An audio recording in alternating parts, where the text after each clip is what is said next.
Okay, everyone, welcome back to Breslov Efrat here at Shira David, Baruch Hashem. Another beautiful day in Eretz Yisrael, in Efrat. What a wonderful place to be. Baruch Hashem, Haidul Hashem, Kitay. Okay, so we're in the middle of Likutey Halachos. We're learning in Likutey Halachos. We're in Hilchos Tefillin, Halacha Vav. We're in the middle of Chav Dalet, okay, 24. Okay, we started learning about the idea of the Shekel, right? We said we learned yesterday, we were discussing the idea of the lottery, right? We learned that Haman wanted to damage the concept of the lottery. That's why he chose a lottery. He's going to figure out the date that he wanted to destroy the Jewish people, Chas v'sholom, right? But he did it through a lottery. So it's very interesting. No, I don't know anyone ever thought about that, right? Why did he take a lottery, right? Like why didn't he just? He knew what day he wanted, so why didn't he just pick it? Well, because he knew he liked the day. It was Zion, right? So he knew that was the day that Moshe Rabbeinu died, right? So he said that's a great day. Okay, that's good. That's a good day, right? And that's what he picked, right? But he forgot that he didn't know that was also Moshe Rabbeinu's birthday. It was also like almost a year after yeah. The whole thing with Right? No. Again, but why did he pick a lot? Like he could have just picked any day. Why did he need a lottery? Because he put all the dates in that thing, and he picked one out. He did a lottery. Hit Bill Poor, right? He did Maybe they all had the same date on it. Oh, that we don't know. But then there was so Rav Nassim taught us yesterday why, because the lottery was something so special. Because we can't always discern, we can't always tell which is the right one. So we rely on Hashem. Right, yeah. So he knew that we needed to rely on Hashem. So he says, I'm going to put my finger into that lottery idea, right? He's going to defile the lottery idea, right? And that's what he tried to do, but it backfired. Yeah, Baruch Hashem, Baruch Hashem. He didn't realize that whatever lottery he was going to pick is from Hashem. Of course. No, but the Medrash, he was so happy that he came out. That was the day that Moshe passed away. Oh, that's a good day. He loved that. Yeah. Shalom said, no matter which one he chooses, he loses. He loses. Yeah, that's it. Yeah. Okay, so then we said, that he went to, after he picked that, so he went to Achashverosh and he brought him his 10,000 silver coins or whatever it was, right? He brought those a huge sum of money. Right, so then we said that, but wait a second, but we brought our shkalim before, so we were already protected against his shkalim, right? Okay? All right, so now it says here, so now, nimsa. So the idea of the shkalim brings us the arapanim. What did we say the arapanim is? The arapanim is when we go to the Beis HaMikdash, right, and we see Hashem's countenance, right? The arapanecha. Nasat Alanu Hashem Elokeinu Teres Chaim Avasas, right? Or Panecha, right? The Kohen tells us, right? Hashem should give us it with the Or upon him, right? The blessing of the Kohen. He's talking about this light, the light of the countenance of Hashem's countenance. His light should be upon us. Shehu Bechinas Histaklus Pnei Tzaddik, which is the same idea we said when you look at the tzaddik, because again it straightens out the person's mind. When you sit in front of a true tzaddik, and you see the refinement, you feel the refinement of the person, how refined the person is, how the person worked on himself, and how beautiful the person is. So it just causes a person to think, wow, this is something amazing. Maybe I can do something like this also. Maybe I can also be like this. He's also a person, like I'm a person. So he worked on himself, maybe I could do the same. Right? So the amazing idea when we go to see and to be in front of a tzaddik, like we learned about so much, right? We learned, okay. It causes the mind to have that realignment. It causes the mind to be rearranged. It causes the mind to look at things in a new, fresh way. Shein bechinas binyan beis hamikdash. That's the idea of binyan beis hamikdash. A person can have all of these aspects of all of the things that we keep learning over here. That again, the main thing is, right, in our tefillin we keep talking about Mitzrayim, right? Yetzias Mitzrayim, right? Why Mitzrayim? Because it's, again, to take us out of that mindset of Mitzrayim. Meitzar, constriction, I can't do, it can't be. The whole idea of the tefillin is, the whole idea of the shkolim, all the mitzvahs, is to give us a new perspective, a new outlook in life, and to be more motivated. To come to the true anova. That's what we keep learning here, right? We're trying to understand what is the true humility. When do you have to activate humility? When do you have to use the holy arrogance, right? Right. So anytime that you're serving Hashem, right, and you're studying Torah, you're davening, you're doing any kind of mitzvah. So you have to always realize that, wow, it's so much greater, and the person should always be humbled by the mitzvah that the person's doing. When does he need the holy arrogance? When someone comes to challenge you against your mitzvah, right? You're trying to do something, someone comes to challenge you. Now, you can't use humility, now you have to use your holy arrogance to stand up to the person, right? Like the example we gave with Shaul HaMelech, right? Right, and with his advisor Doeg, right? Shmuel HaNavi tells him do this, and he listens to his advisor, and he does the other thing. Again, he didn't feel he had the opportunity. He didn't feel he was worthy enough to be able to kill Agag, right? He didn't feel he was worthy enough. Unbelievable, right? He didn't feel he was worthy. He didn't have that. He didn't have the, like we said, the holy chutzpah to be able to do that, right? Did Pinchas have the holy chutzpah? Would you describe as him? Of course he did. Pinchas really took the spear and he did what he had to do. Yeah. And he didn't care about himself. Right. Right, Pinchas, right? Pinchas didn't care, right? He was going up here against one of the princes of the tribe, right? And he had no idea what was going to happen. He thought maybe the whole tribe would lynch him. He had no idea. He didn't care. Yeah. But he didn't care. He didn't care. He had to do what was right at the moment, and that was. He used the azas, the kedusha, to be able to do that. He was he was a kanoi, right? He was very, very brazen in his serving of Hashem. But again, he was very humble. But then he was very humble as well, right? Because he was a humble person, he was able to do that. If he was an arrogant person, he could never have done it. Why would he risk his life? Right. Right? Why would an arrogant person risk their life for Hashem? Right? Why? If he's arrogant, I have to take care of myself. Hashem, you deal with that. Right? But he said, no. He was mekanik kinnas Hashem. Right? He took on Hashem's kinna, and he took care of the problem, and then that was a very good example of the Azaz the Kedusha. Right? That's a very, very good example. Just like the people in Oman that lined up and. Well, that was a little bit different. That was different, yeah. That's okay. A little bit different. That was, Okay, but okay. Shehu Ika Hachayim Shel Kol Ivarim. That's the main life of all of our Ivarim. And we said that Moshe Rabbeinu gave us the infused in every single one of our limbs. The anava, the humility of Moshe Rabbeinu is in every one of our limbs. So we said we're trying to wake it up because it's dormant. It's there. Hashem gave it Hashem granted it to us via Moshe Rabbeinu. It's there, but we're trying to learn how to wake up. So we said when we make our brachot in the morning, when we make our brachot, and we think Hashem paikeach ivrim, Hashem opened up my eyes, and zoikev kefufim matira. So we make these brachos to wake it up, to realize Hashem gives us all of these beautiful things. Every day, Hashem gives us to wake up that humility, to feel humble, to realize how dependent we are on HaKadosh Baruch Hu, to bring on the humility that we have within us anyhow. It's there. We're just learning how to wake it up. Okay? V'al kein. Nikroim shkolim.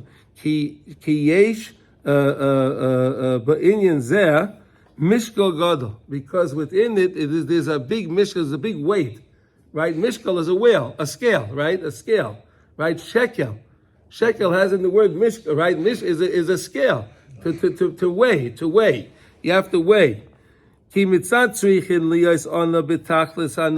on one hand, you have to be a very, very humble person, truly, truly humble. You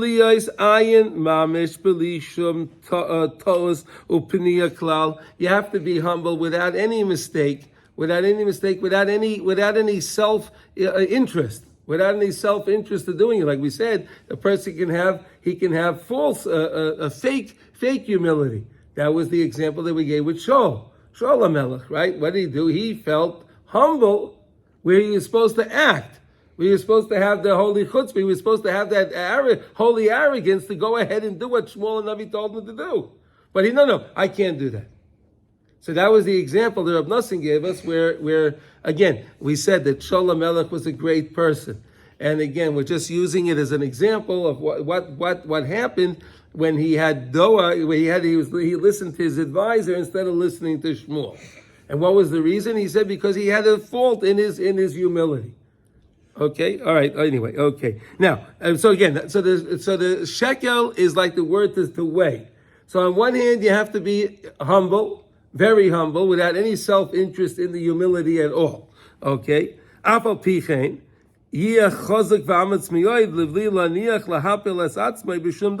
but on the other hand, you have to have azas, right? You have to make sure that no one knocks you down in anything. So you have to know when to engage what.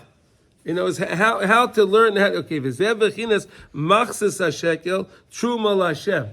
So we gave always a half a shekel, right? The mitzvah was to give a half a shekel, not a whole shekel, right? Not a half a shekel. Why? Because the shekel, there's a weight between anova and geus, right?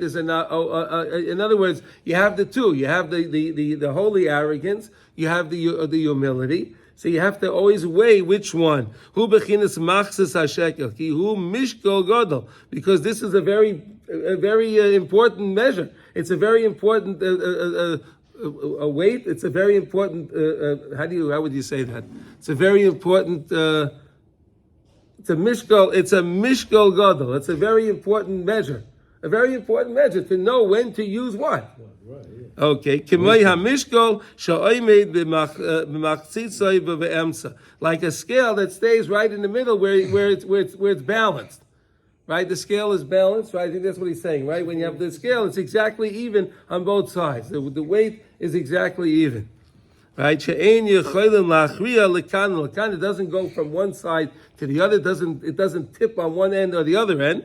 Al came be'emes in his kasha Moshe al Ashkolam. Therefore, Moshe Rabbeinu he didn't know. He didn't understand. Hashem told him to give me a machzis shekel. He didn't know what it was. Moshe Rabbeinu didn't know what it was. Hashem had to show him the coin. He didn't understand it. Moshe Rabbeinu didn't understand it. Right? It's a very fine balance. You want to say something, Ellie? Say it, please. It's just a very fine balance. Mm-hmm. It's a different way of understanding right.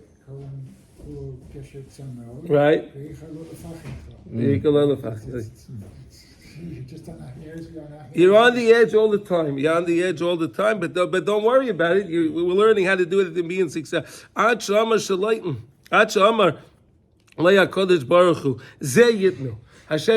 Moshe Rabbeinu amadbeya eish. He showed him this is what you're supposed to give. This is what you're supposed to give, because Moshe Rabbeinu had no idea what it was. Because Moshe Rabbeinu again was anav mikol adam, right? So he was leaning towards anav mikol adam. But then again, Moshe Rabbeinu also had the azas to kedusha. He still went up to Shemayim. He went. Parenthetically, in modern Israel, the money you have the half shekel coin. It doesn't say 50 agorot. It also says half. All Chatzi shekel, right? That was also, in the old shkolim and the libra, there was always half of the. I hear, but it says chatzi. It's in there. Yeah. It says like. But machzis hashekel. Yeah, I don't exactly know if that was the right value of the. No. The idea is beautiful. No. The idea is great. Kamesha Perish Rashi, right? Rashi says over there, right? HaKadosh Baruch Hu showed him the coin. He didn't know. Ki haya kosher loy miyod. Eich yecholim zakos es kol Yisrael lovoy lezeh lias hanovim beemes betachlis. How is Moshe Rabbeinu was wondering, how is Klal Yisrael, all the Jewish people, going to come to this humility, this true humility? In other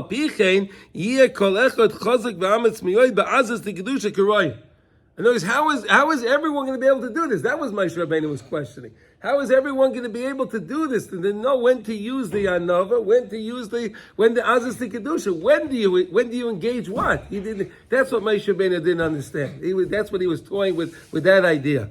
The beautiful idea. Do a lottery. And no, and then again, look what happened with Kairach after the whole thing with Kairach, and he came in again because there wasn't that proper balance when to use the Aziz the Kedusha, when to use the proper Anova, right? Okay. Right, so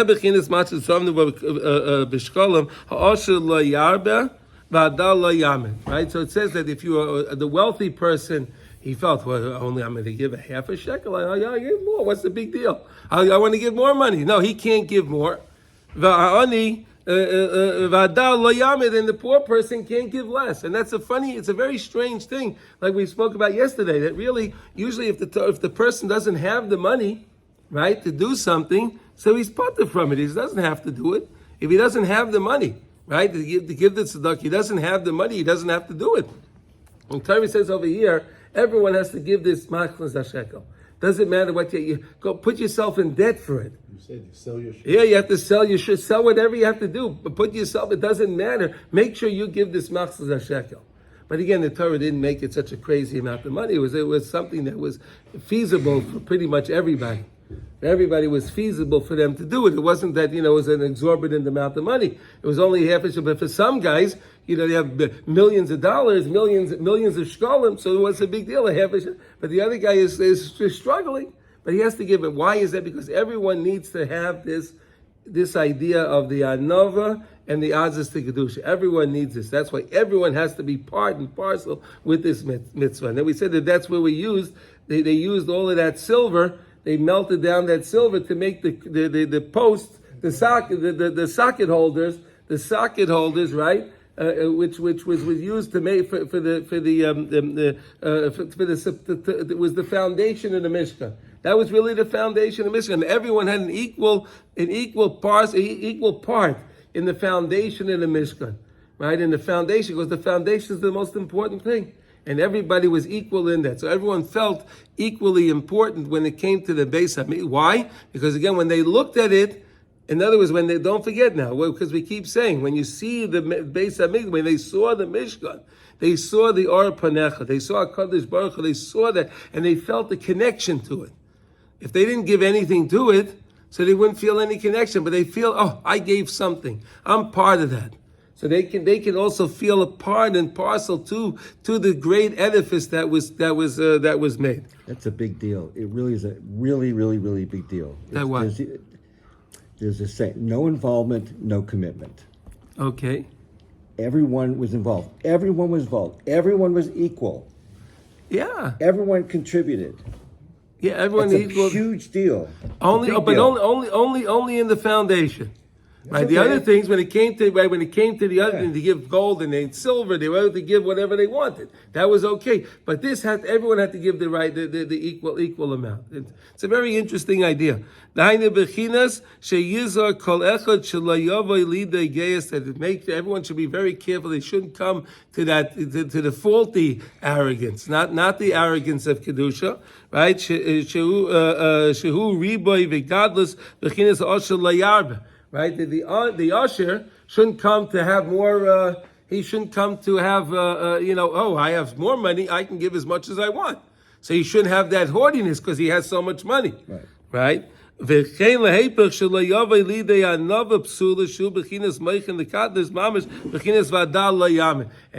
poor person shouldn't come to the faulty humility. I can't give, I can't do this, I can't do it. No, when it comes to Kedusha, you have to do it. You can't be humble when you need to do what you have to do.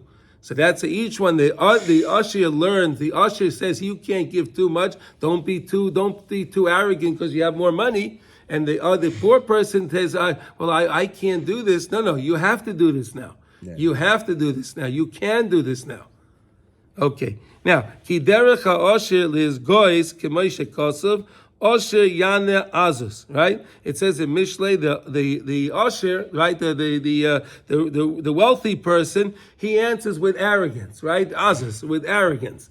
Right, the wealthy person feels he feels so important. He feels so important because of his money. I mean, listen, look, in the world, the people do that also, right? They feel. There was a story. I just thought of it right now. There was a story where let me just think for a second. Yeah. Okay. It's a story that happened years ago. I'll try to get it right now. Okay. Just think about it. There was a yeshiva somewhere in America that they needed to raise money. They needed to, yeshivas always need money, right? And there was supposed to be a very big veer that was coming to the yeshiva to see the yeshiva and to give them a nice donation. So all of the menahel and the Rosh Yeshiva that they work with the kids that this guy's going to come. He may not have a nice yama. He may not this and that. But let's treat him with a lot of respect. So okay, they're all ready for that day. Right, the limousine pulls up to the yeshiva, and one of the rebbeim go out. And meets this fellow, and he says, "Do you keep Shabbos?" Aye. He asked him, "Do you keep Shabbos?" He says, "No, I don't keep Shabbos, but I give charity." You don't keep Shabbos? You don't keep Shabbos?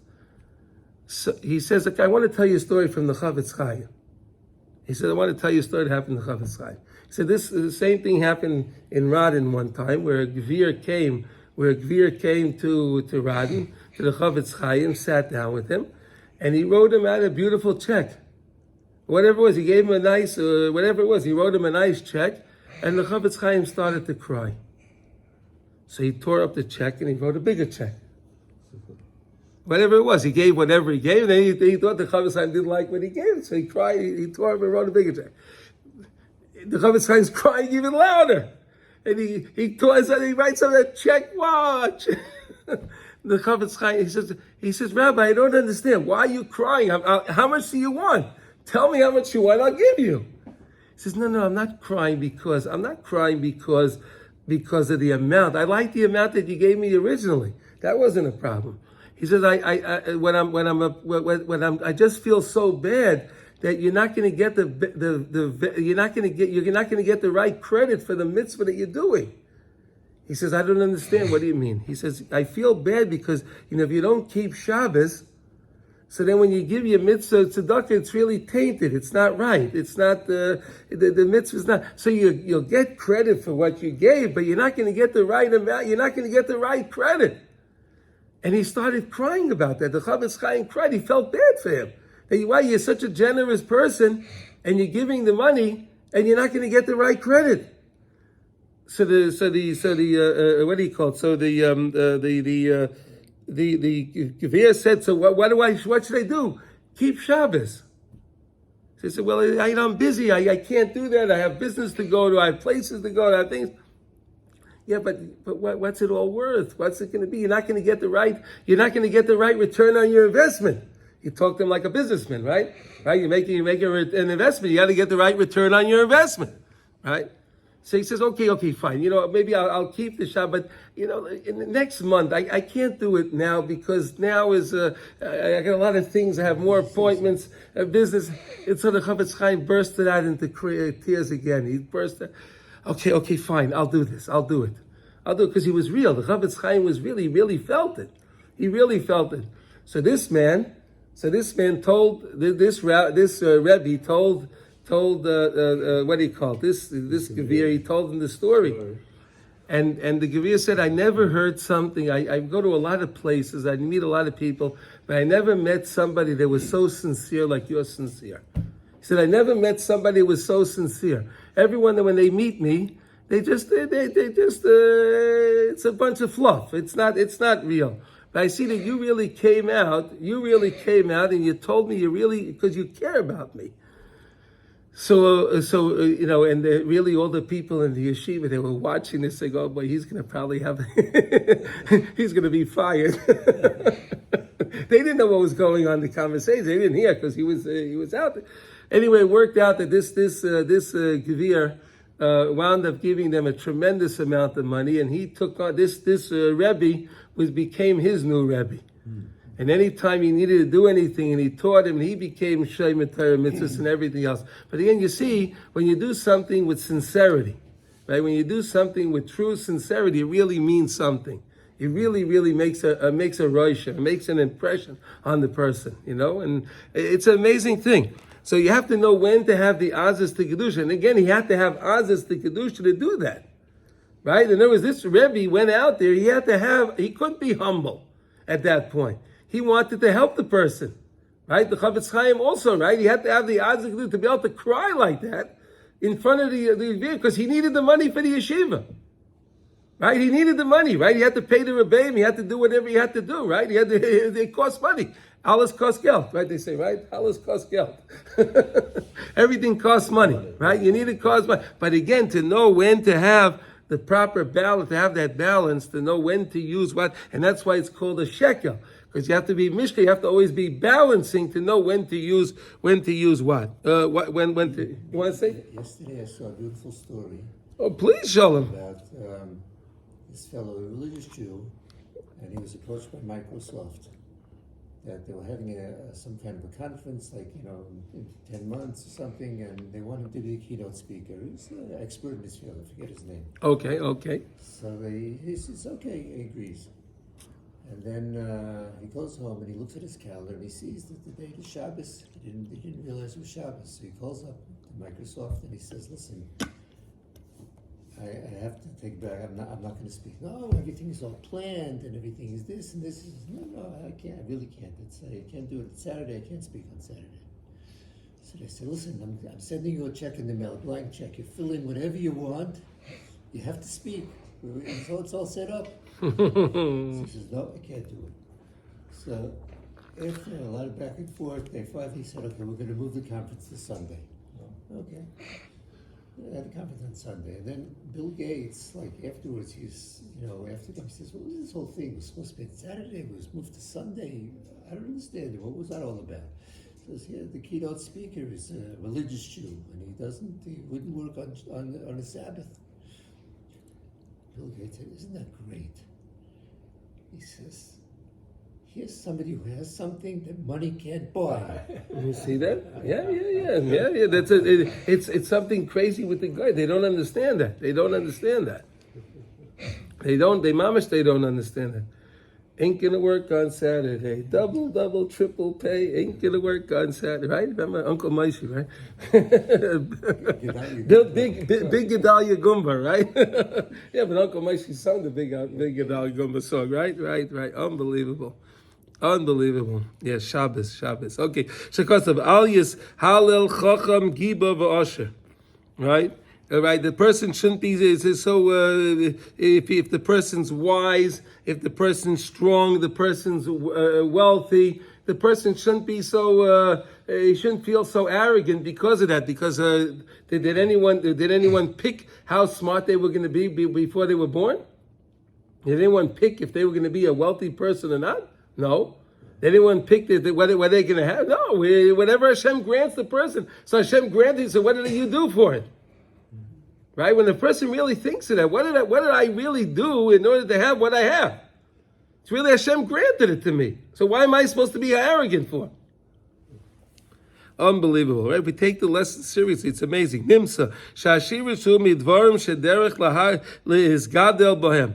The idea of wealth, and the idea is a person that it makes the person a little more haughty, right? Because the person v'dalis v'onius hu bechinas anova k'meisha Amar David ki oni ve'evyo anoichi. David HaMelech said, because I am a poor sinner. That's what David HaMelech said about himself. David HaMelech said that he's a poor sinner. Unbelievable. This is the main point of the tzedakah. Here, this is the most important thing here. Here, when a rich person, listen to this is amazing. Sometimes it's not even the amount of money you're giving, but if you feel the pain of the other person, to sit down, the person comes to your door, right? We have some beautiful Yidden come to the door over here, right? Some beautiful. When I lived in New York, it was every Sunday. we had probably about 40, 50 people coming, knocking on the 40 every Sunday, 40, 50 people. Right? They had a bus, a little a minivan come, and the drivers, and there was a whole thing. Over here, the guys are they're amazing. But to sit down with them, hear what they have to say. They want to just listen. Sometimes they want to just they want you to listen and feel what they're saying. But sometimes we just get here, take here, here's 10 shekel, 20 shekel, 50 shekel, 100 shekel, whatever. Hey, go. No, listen to them. Another thing is when they come to your house, say, can I offer you a drink? Can I offer you to use the restroom? Right? A lot of them are traveling; they don't have a restroom to go to. Right? So, can I offer you? You want to use the restroom? Right? It's a simple thing that we can do, just to feel something with them, to feel their pain, to feel what they're going through,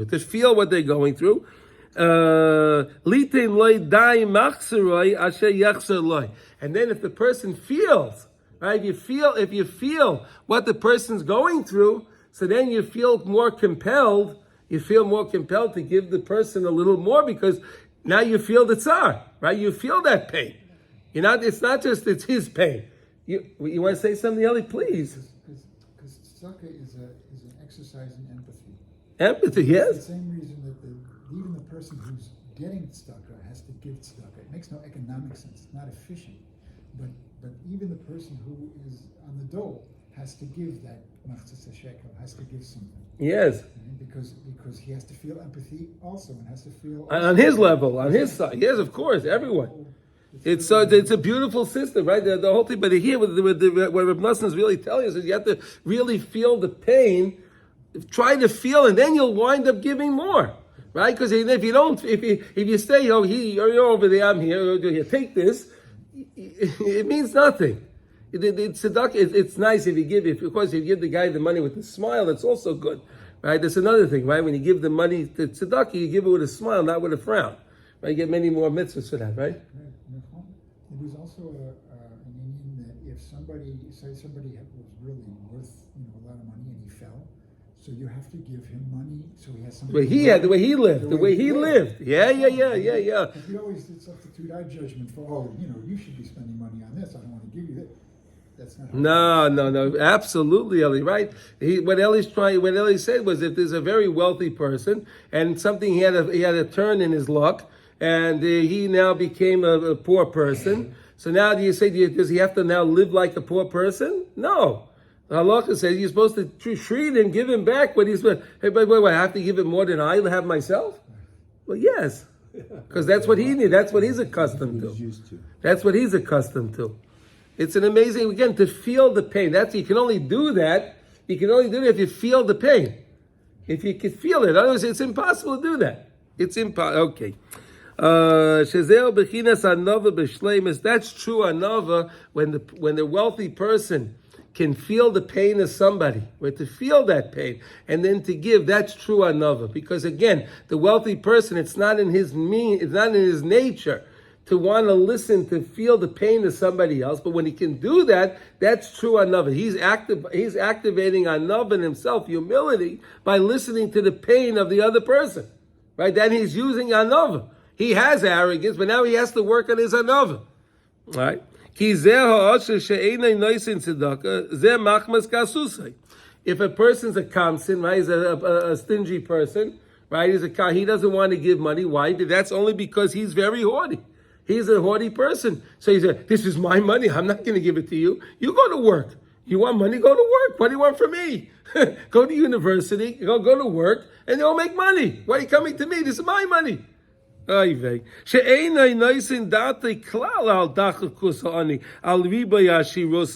doesn't think about how much wealth he has and how destitute this other person is. He doesn't think about that. Why do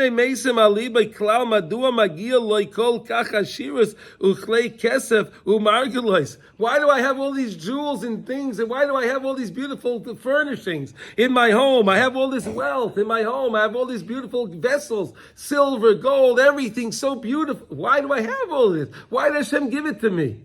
To see if you're going to worship it or give it away. Why did he give it to me? He gave it to me so I should be able to share with it with other people. to share. Okay. Why the person should think, wow, this ani, look what I have in my house. I have all these beautiful things in my home. And this ani that comes to my door, he has no clothing, he has no food, nothing in his home. So what am I going to do about that? What am I going to do about that? Right? If a person would only give a little heart, put a little heart into his feelings, right?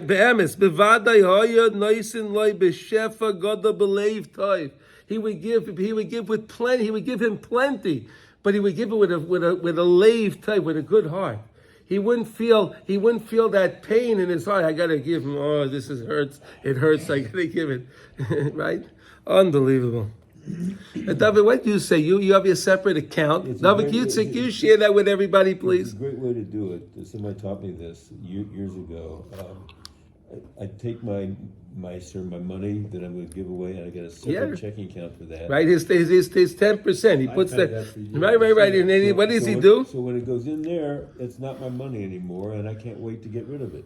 I can't. There you go. I can't. Well, I'll help you with that. So my accountant likes it because it's easy to. Yeah. Oh yeah, it's easy because you put it aside. That's all your charity. It's right there. Oh, for accounting purposes, it works here also. Oh wow, wonderful. It really works. A win-win-win. It works so well because. Yeah. But David, what Reb Noson's saying over here is now on top of that account that you have, top of that account, sometimes you have to say, wow. I still have. I look at my other account. My other account looks pretty nice. Yeah. Right. Baruch Hashem. Right. So now I have. When the ani comes to my door, I have to say, wait a second. What am I going to do for him? That's what we're saying. Right. What am I going to do for him? Can I give him a little more? Let me give him a little. Let me feel his pain. Let me give him what he needs. Rak machmas kasuse einay noisim leiv lezer klal. But only because. Why don't people do that? Why don't they give the ani what he's supposed to get? Because they have that false the false arrogance that they have, and because they have that arrogance, they don't do it. It's all alles kommt zu mir, right? You ever hear that in Yiddish, right? Alles kommt zu mir, right? It's all mine. It's mine. Give me more. I need more. Give me more. Hashem, I need more. I need more. He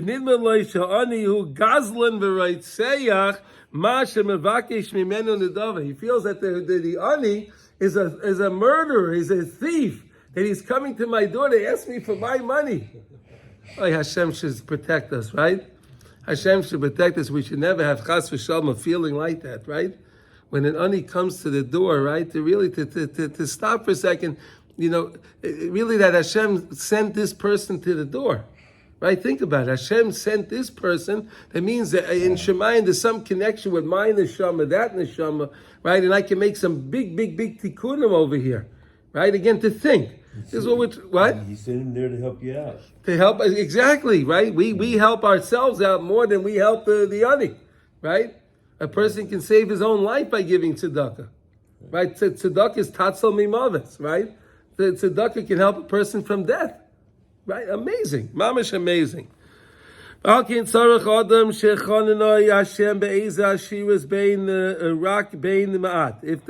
a person has whatever wealth he has, whether he has a lot or he has a little. They have myriads and myriads of money. They have lots and lots of zeros after the first number, right? They have lots and lots of zeros after it. Their houses have all the good stuff in their homes. And they have very beautiful clothing, right? All the designer clothing. We learned what's the clothing? We learned, right? The clothing is to cover up over our sin, right? Clothing, right? We have the talis and we have the tzitzis, right? Those are the real clothing that we have, right? That's the real clothing that we have. Yeah, Rabbi Nachman says in Sichas Haran that really we can feel in this world the pain of somebody else. But in the next world, it doesn't work. In the next world, you can't feel the pain of somebody else and you can't do a mitzvah.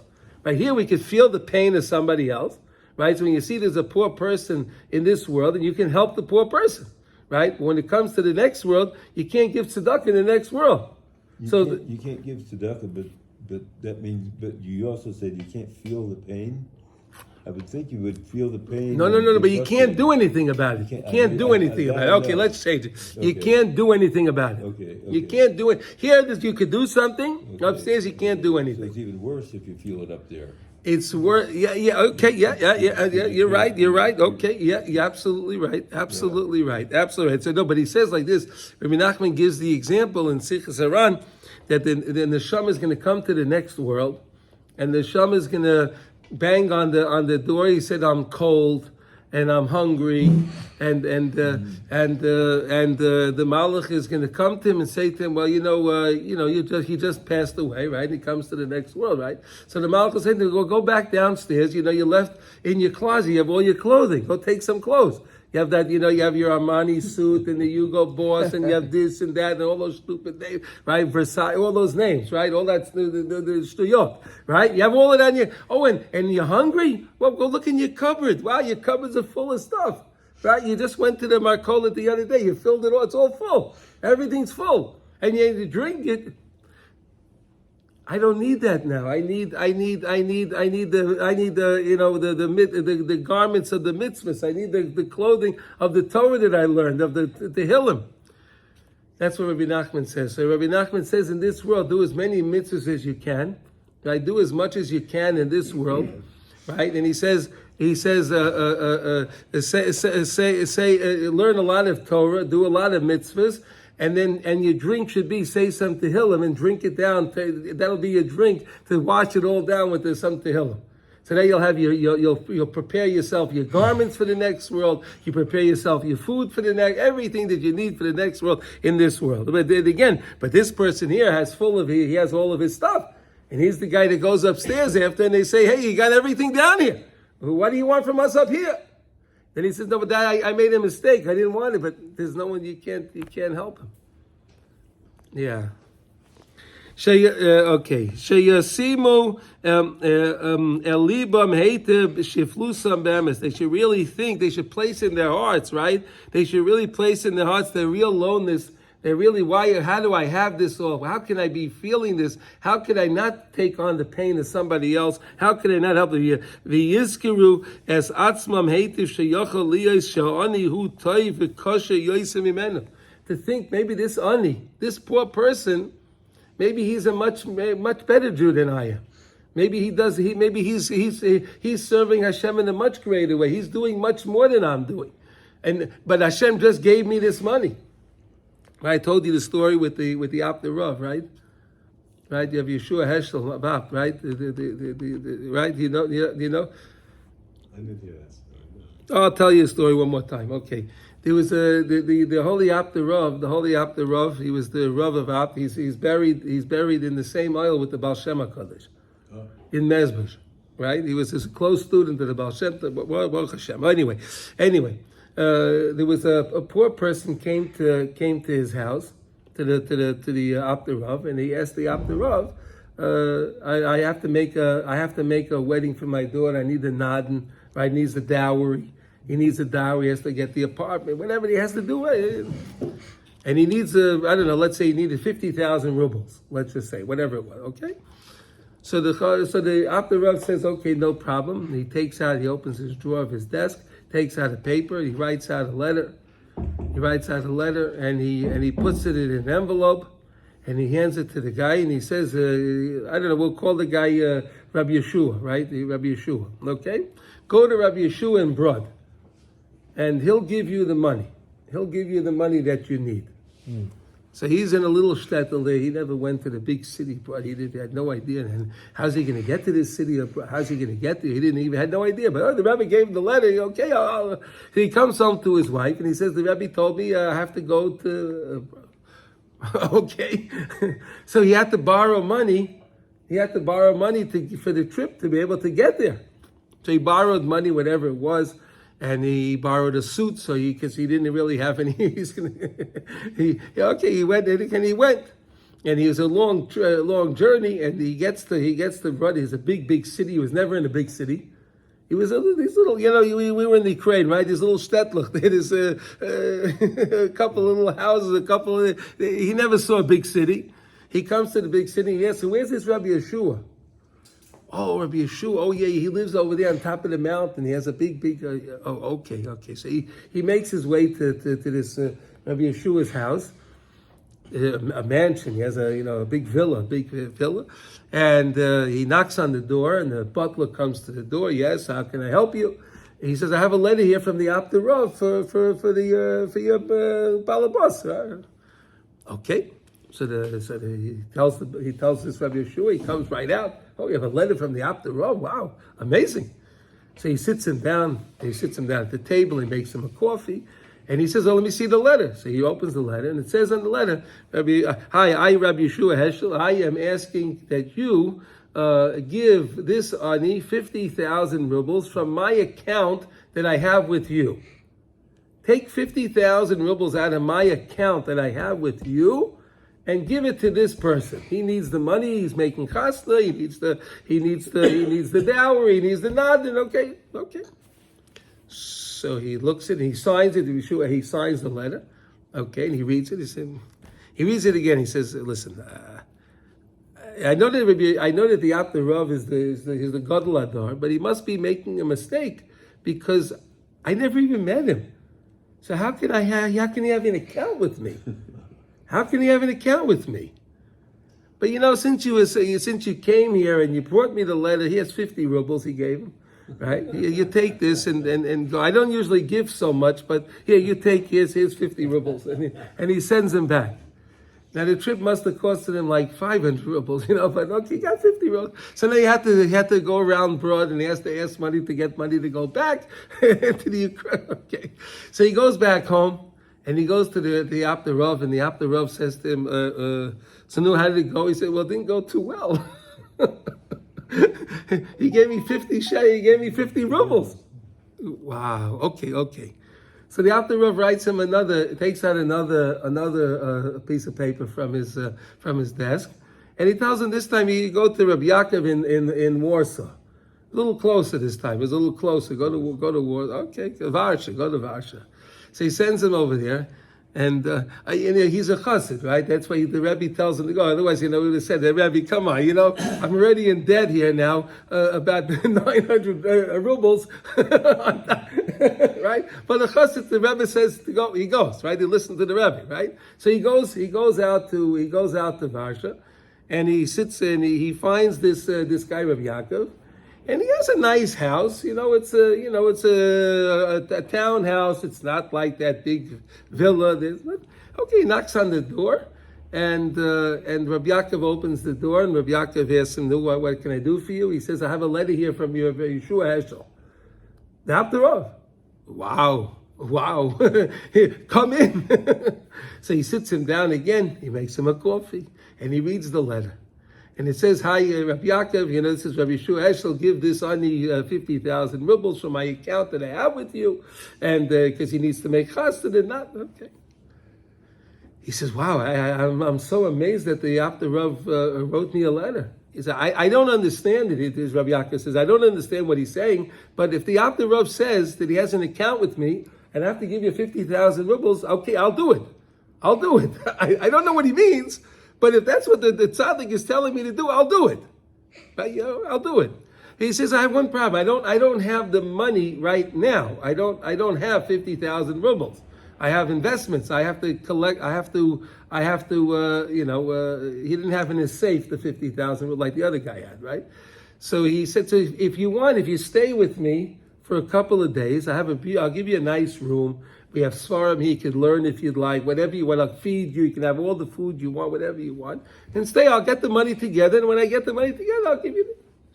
Sure. Why not? Sure. I'll stay. Why not? He wasn't no rush to get back. It was a nice experience to be in a new place. Right? It was a nice thing. So he stays there for about a week. And then the Rabbi Yaakov calls him in, and he says, "Okay, I have the 50,000 rubles. I sold whatever it was. He got the money together. He has the money in cash, and he counts it out with him. Puts it in a little briefcase. He hands him the money, and he sends him off. So he can't believe his mazel. Right? this son, he can't believe his mazel. He has everything he needs. So he goes back, and this was not such a long trip, right? It wasn't such a long trip like last time, right? He didn't have to go all the way to Broads in Germany. He had to go all the way this way. It was a shorter trip. Okay, fine. He gets back, and he goes to the Abder Rav, and he thanks him so much, and he's so happy. Now, meanwhile, what happened?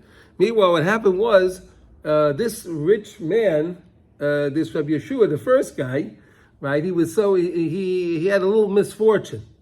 What happened was he was in the lumber business, and there was a forest fire.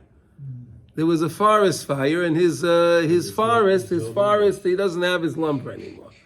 And then he gets a thing that the boats that were riding down the Rhine, there was a big storm, and his boats they sunk.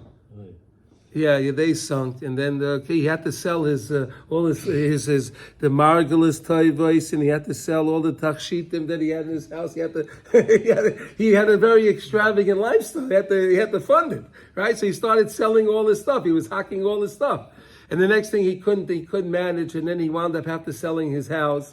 And he became mamish a poor, destitute person, this rich guy. I remember the story you were telling me, with the thing. That's how I remember the story. He became now a very poor person. This big veer, they had this beautiful home with the butler and all of the margulis toivos and the tachshitim and all of the begod, everything. He has nothing. Mamish, he had nothing. And he went panhandling with all of the aniyim, right? He went together. He used to go from village to village. So he was going with them, and he came to Apt. He came to the city of the Abder Rav. And he's online with all the aniyim, and he sees the Abder Rav. He says, "Oh, am I mad at you?" The ani tells the Abder Rav, "I'm mad at you." So the Abder says, "Why are you mad at me? I don't know who you are. What do you mean you're mad at me?" He says, you had sent. I remembered you had sent this fellow over to my home and told him.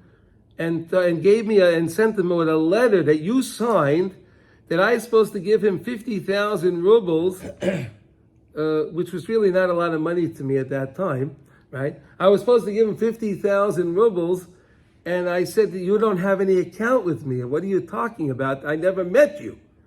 And since that happened, I had a misfortune, and now here, look why I'm standing here. He said, I'm so upset, I want to take you to a din Torah. He tells Rabbi Yeshua, the Abder Rav, he's taking him to a din Torah. That was funny because the Abder Rav was the Roif Bezdin. So they take you to the din Torah. Okay, fine. You want to take me to a din Torah? Good. Okay, no problem. So what happens? So they put up posters that the Abder Rav is being taken to Bezdin, right? Everyone wanted to see this. This was everyone took off from work that day, right? And they went to the Bezdin. Everyone was there. It was a big thing. So the Dayanim asked this ani, right? He's the plaintiff, right? What's he claim? And he tells them the story. He came with me with a letter and this and that, and then I had the misfortune. Okay, Rebbe, what do you have to say? He says, I'll tell you what it was. He says, before I came into this world, the Rebbeinu Shalom showed me that I was supposed to have a lot of wealth. I was supposed to be a very wealthy person. And I begged the Rebbeinu Shalom, I said, listen, I don't want the nisayon of the money. I don't need it. I said to Hashem, please, Hashem, give my money to other people. And when I need that money, I'll send for the money. When I need the money, I'll send for the money. So basically, they'll be the custodian of my money. People will be custodians of his money. All right. So what happened was Rabbi Yeshua, he was my number one custodian. So all the money he had was not really his money. It was my money. It wasn't his money. And then when I asked him to give 50,000 rubles from my account, because it was really my account, everything was mine, right? Everything was mine. And you didn't give it, that you proved to be a very unworthy custodian of my money. So Hashem took it all away from you. Now, meanwhile, this other guy, Rav Yaakov over there in Warsaw, he became fabulously wealthy. Because all of the money that was taken from this guy Rabbi Yeshua over there in Broad was given all to him and won, and he had all the money and he took care of it. And he won the Din Torah, of course, right? So what do you see? In other words, we're learning here this idea that really we only have money. We don't understand why somebody has money. We don't understand. Right? But we have to understand that whatever we have, and someone comes to you and asks you, you have to always make sure you give a dime extra, even more than the person needs, because again, we never know. We don't know really what's going on. We don't have the Aptarov here today to tell us, what was going on. He could, the big tzadikim could tell us things like that, but we don't know. So therefore, we're learning here. It's such an important thing that he says here. We'll start. That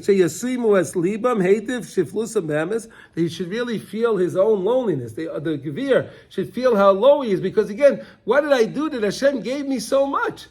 Really, what am I worthy? Why am I worthy of all of this? Why do I have this? The Yizkuru as Atzmam Heitiv Sheyochel Liyah Shani Hu Toiv Kosher Yosef Imenu. They really should think for himself, maybe this guy that came to my door, he's much greater than me. He's better than I am. He's a holier person than me. And he doesn't have. And I have so much. What do I need it for? I have more than I can ever use. I don't, what do I need it for? He should feel the pain of the ani and how destitute the person is, and really give to the person, right? Then you'll give the money with two hands. Yeah, in Breslov we have a custom that we give the money with two hands. If you put something money in tzedakah, you put it with two hands, right? Why? Because again, the left side doesn't want to really give. The right side wants to give. The left side doesn't want to give. So we're learning the whole idea is you're supposed to make the guf subservient to the nefesh, right? To the nefesh. That's the whole idea, right? We're supposed to make the guf want to do the right thing. That's what we're learning over here, right? The nefesh wants to serve Hashem, right? The nefesh wants to serve Hashem. The guf says, I wanted to take care of me, right? The guf says, take care of me. But you want to make the guf subserve to do what the nefesh wants. So that's why we take the left hand, you make the left hand also give. You make the left hand also give, you take the guf, you make the guf, you meshabed the guf in order to give. So you give the money with, you ever see people do that? They give the money with two hands? You do, no? He does. What? Oh no. No, that's the reason, you do it two times. No, that's the reason why. You give the money with two hands. Same if somebody knocks on your door, when you give them? When you give the money, give them with two hands. It's not hard to do. It's not hard to do, right? Then you're taking the gvura, you're taking that side of gvura, the side of the gasas, and you're making it subservient to the side of chesed. You're making it to you give it. That's why you give it like that, and that's what it means b'shtei yadayim. You give the money b'shtei yadayim, with two hands. Give the money with two hands, not with one hand. B'shtei, that's what it says in your book there. It says two hands, right? Give the money with two hands. Yeah. Ba'achova gedola kefi arkoi v'yoyse. Give what you can and even a little bit more, and give even a little more. Do we have any more time? It's a little late. Can we go? Should we stop now, or it's a little after 8 o'clock? It starts at 8:10. Okay, so it's 5 after 8. So we'll stop over here now. Okay, shkoyach everybody.